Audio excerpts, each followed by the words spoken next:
ራስ በዛብህ ተክለ ሃይማኖት ማን ናቸው? ራስ በዛብህ ተክለ ሃይማኖት በፈረስ ስሙ አባጠጣው የጎጃሙ ንጉስ ተክለ ሃይማኖት የበኩር ልጅ ነው።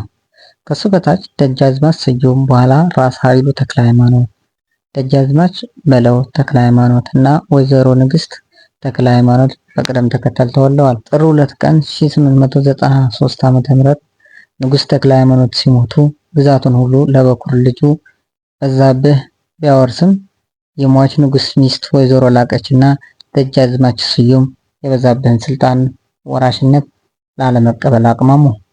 የተፈጠረውን የስልጣን ክፍተት ያስተዋሉት አጼ ምኒልክ ጣልቃ በመግባት ጎጃምን ከፋፍለው ደጃች ስዩምን በጎጃም፣ ራስ ቢትወደድ መንገሻ አቲከምን በአገው ምድር፣ መሸሻን በመተከል እንዲሁም ደጃዝማች ደምሰውን በንጉሱ የኦሮሞ ግዛት ሾሙት።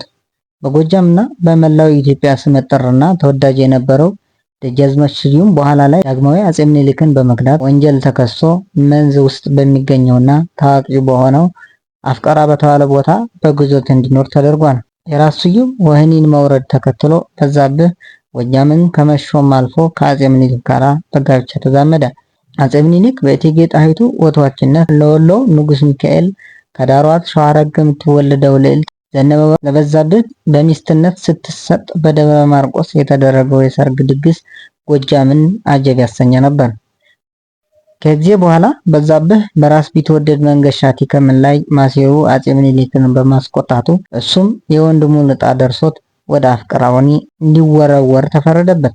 በዛብህ አፍቀራ ሳለ በጠና ታሞ ሲሞት ወንድሙ ራስ ስዩም በተገኘበት እዛው አፍቀራ ግብዓተ መሬቱ ተፈጽሟል።